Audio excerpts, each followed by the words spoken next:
Breaking news మాజీ మంత్రి BRS working president KTR quash petition పై నేడు విచారణ జరగనుంది హైకోర్టులో. సో ఫార్ములా ఈ రేస్ కు సంబంధించి తనపై నమోదైన కేసును కొట్టివేయాలని చెప్పి హైకోర్టులో క్వాష్ పిటిషన్ దాఖలు చేశారు కేటీఆర్. ఈ నేపథ్యంలో హైకోర్టు కేటీఆర్ ను అరెస్టు చేయొద్దని ఇచ్చిన ఆదేశాల గడువు నేటితో కంప్లీట్ అవ్వనుంది. ఈ క్రమంలో కోర్టు ఆదేశాలను పొడిగిస్తుందా లేదా అన్నది ప్రస్తుతం ఆసక్తికరంగా మారింది. ఫార్ములా ఈ కార్ రేస్ విషయంలో నిధుల వినియోగంపై అభ్యంతరాలు వ్యక్తమవడంతో కేటీఆర్ పై కేసు నమోదైంది. ఈ కేసును కొట్టివేయాలని కూడా కేటీఆర్ హైకోర్టును ఆశ్రయించారు. కోర్టు ఇప్పటికే ఈ కేసుపై విచారణ చేపట్టినప్పటికీ తుది తీర్పు కోసం నేడు కీలకంగా మారింది. ఇక ఈ తీర్పు కేటీఆర్ రాజకీయ జీవితానికి కీలకంగా ఉంటుందన్న అభిప్రాయాలు వ్యక్తమవుతున్నాయి.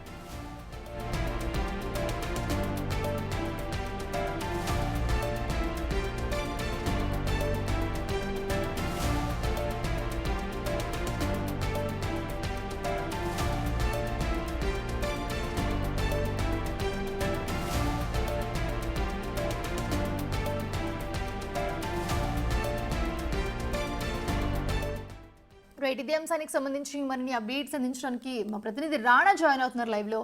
రాణా, ఈ రోజు ఏం జరగబోతుంది అనే ఉత్కంఠ అయితే కనిపిస్తోంది. సో మళ్ళీ కోర్టు బెయిల్ పొడిగిస్తుందా లేకపోతే దీని ఎలా ఉండబోయే అవకాశాలు కనిపిస్తున్నాయి? ఎగ్జాక్ట్గా ఇవాళ 11:30కి హైకోర్టులో 15వ బెంచ్ మీద ఈ క్వాష్ పిటిషన్ అనేది విచారణకి రాబోతుంది.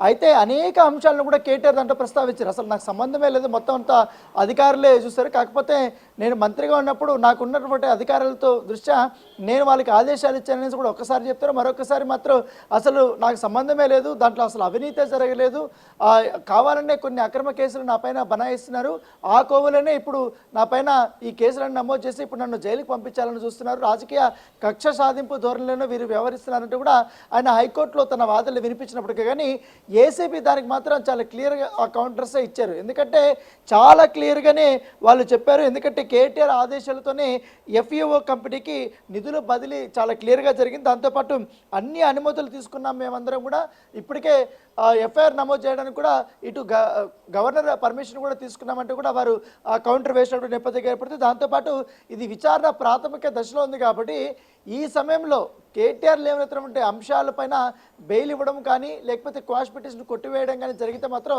పూర్తిగా కేసు అంతా కూడా రూపుమారిపోయే అవకాశం ఉంది, ఖచ్చితంగా అది పక్కదారి పట్టే అవకాశం ఉందనేసి కూడా ఏసీబీ అధికారులు భావించారు. ఇదే అంశాన్ని కూడా వాళ్ళు కోర్టులో ప్రస్తావించినటువంటి నేపథ్యం అయితే కనపడుతుంది. దాంతోపాటు ఈ కేసుతో తనకు అసలు సంబంధమే లేదన్నటువంటి కేటీఆర్ గతంలో నేనే ఆర్డర్లు ఇచ్చాను, నా వల్లనే మొత్తం ఈ డబ్బులంతా రిలీజ్ అయిందనేసి కూడా చెప్పారు. తర్వాత మాత్రం మాట మార్చారనే అంశాన్ని కూడా వారు కోర్టు దృష్టికి తీసుకొచ్చినటువంటి నేపథ్యం అయితే కనపడుతుంది. దాంతోపాటు విదేశీ సంస్థలకు నిధుల బదిలీ అనుమతి బ్యాంకుకు చెందిన అంశం అనేది కూడా కేటీఆర్ చెప్పినప్పటికీ కానీ మీరు ఎవరు పర్మిషన్ తీసుకున్నారనేది కూడా వారు క్వశ్చన్ చేస్తున్నారు.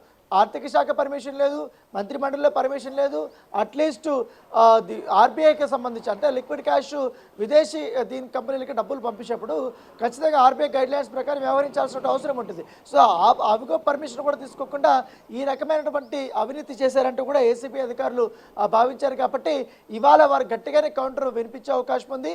సో ఇవాళ మాత్రం నాకు కోర్టులో ఖచ్చితంగా కూడా ఊరట లభించే అవకాశం ఉందనేసి కూడా కేటీఆర్ నిన్నటి నుంచి కూడా తన అనుచరులతో చెప్తున్నారు. నేను నా ప్రెస్ మీట్లో కూడా చెప్పారు, అసలు నాకు సంబంధమే లేని చోట వీరు కేసులు పట్టాయిస్తున్నారు, ఖచ్చితంగా నాకు న్యాయస్థానం మీద నమ్మకం ఉందనేసి కూడా ఆయన వ్యాఖ్యలు చేస్తున్నారు. మరోపక్క మాత్రం ఏసీబీ అధికారులు మాత్రం ఖచ్చితమైనటువంటి ఎవిడెన్స్లు ఉన్నాయి. హెచ్ఎండి అధికారులను ఏ విధంగా ఆయన ప్రభావితం చేశారు, వారు ఏ రకంగా కూడా ఈ డబ్బులు పంపించారు, దాంతోపాటు ఈడీ కూడా దీంట్లో ఎంటర్ అయింది కాబట్టి ఈ అంశాన్ని కూడా వారు కోర్టులో ప్రస్తావించే అవకాశం ఉన్నట్టుగా మనకు సమాచారం అవుతుంది.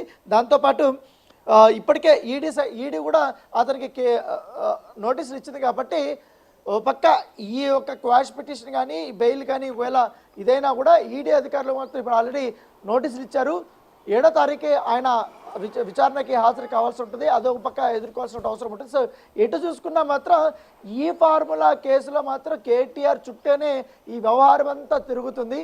ఇప్పుడే దానకిషోర్ ఆయన కూడా ఒక స్టేట్మెంట్ ఇచ్చారు.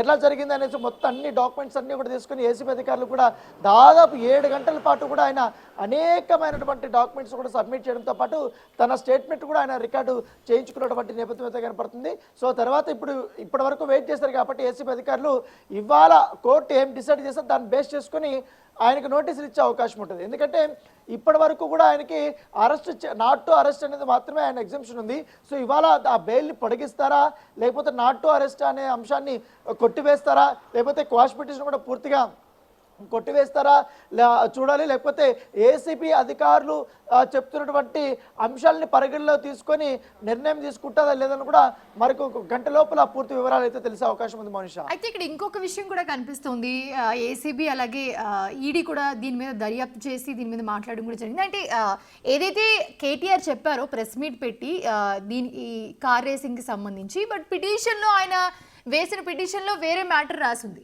సో ఆల్రెడీ ఆయన చెప్పారు, క్లియర్గా అర్థమైంది అందరికీ నది ఈ కార్ రేసింగ్ గురించి అండ్ అలాగే నిధుల విడుదల గురించి, దాంట్లో మనీ గురించి. సో ఇది ఇప్పుడు కీలకంగా మారనుందా? ఎందుకంటే ఇప్పుడు గడువు పూర్తయిపోతుంది ఈ రోజుతో. సో దీని మీదే వాదించబోతూ ఉన్నారు. సో ఇది కీలకంగా మారుతుంది అనుకోవచ్చా? Yeah definitely. ఎందుకంటే కోర్టులో ఒక మాట చెప్తున్నారు, మీడియా ముందు ఒక మాట చెప్తున్నాడు. ఎందుకంటే వర్షన్సే మార్చేస్తున్నాడు. ఎందుకంటే మొదట్లో ఆయన ప్రెస్ మీట్ పెట్టినప్పుడు మొత్తం ఎంటైర్ నేనే చెప్పాను, నేనే ఆదేశాలు ఇచ్చాను అని చెప్పినటువంటి కేటీఆర్ సడన్గా కోర్టులో మాత్రం తన అఫిడవిట్ వేసినప్పుడు అసలు అధికారులతో తప్పు, నాకు సంబంధమే లేదు, వారు చేసిన తప్పుకి నన్నెట్లో బలిపశువులు చేస్తారంటూ కూడా ఆయన ప్లేట్ ఫిరాయించేశాడు. దీనిపైన ఇప్పుడు అధికారులంతా కూడా మండిపడుతున్నారు. గతంలో కూడా కేసీఆర్ ఈ కాళేశ్వరం సంబంధించిన అంశంలో కూడా ఈ రకమైనటువంటి వాదన వినిపించారు. ఎందుకంటే ఎంటైర్ కాళేశ్వరం నిర్మాణంలో కానీ లేకపోతే ఇంజనీరింగ్ వర్క్లో కానీ మొత్తం నా పాత్ర ఉంది, నా డిజైన్ వర్కే ఎక్కువ ఉంది అనేసి చెప్పినటువంటి వ్యక్తి ఎప్పుడైతే విచారణ స్టార్ట్ అయిందో, విజిలెన్స్ విచారణ కానీ అనేక రకాల కమిటీ కూడా విచారణ జరుగుతున్న నేపథ్యంలో ఒక్కసారి కూడా ఆయన కూడా ఇంజనీర్ల పైన అధికారుల మీద నెపంతో వేశాడు. సో అదే ఫార్ములా కేటీఆర్ కూడా ఇక్కడ చేస్తున్నాడు అనేసి కూడా చెప్తున్నారు. అయితే అధికారులు మాత్రం చాలా క్లియర్గా చెప్తున్నారు, మాకు మంత్రి నుంచి ఆదేశాలు రాకపోతే మేము అసలు ట్రాన్స్ఫర్ చేసే వాళ్ళమే కాదు, మళ్ళీ అధికారం వస్తుంది అప్పుడు మనం చూసుకుందాం అనేది ఆయన చెప్పినటువంటి వర్షన్ అని చెప్తున్నారు. అయితే ఇప్పుడు అరవింద్ కుమార్కి బేలన్ రెడ్డికి కూడా నోటీసులు ఇచ్చారు కాబట్టి ఈడీ వాళ్ళు దానిపైన కూడా విచారణ చేయబోతుంది. అయితే ఇవాళ కేటీఆర్ సంబంధించిన అంశంలో ద్వంద్వ వైఖరి అవలంబిస్తున్నారు కాబట్టి ఇదే అంశాన్ని కోర్టులో కూడా ఏసీబీ అధికారులు ప్రస్తావించబోతున్నారు. మొదట్లో ఆయన పేపర్ స్టేట్మెంట్ కానీ లేకపోతే వీడియో క్లిప్పింగ్స్ కూడా చాలా వరకు ఉన్నాయి ప్రెస్ మీట్లు పెట్టినప్పుడు.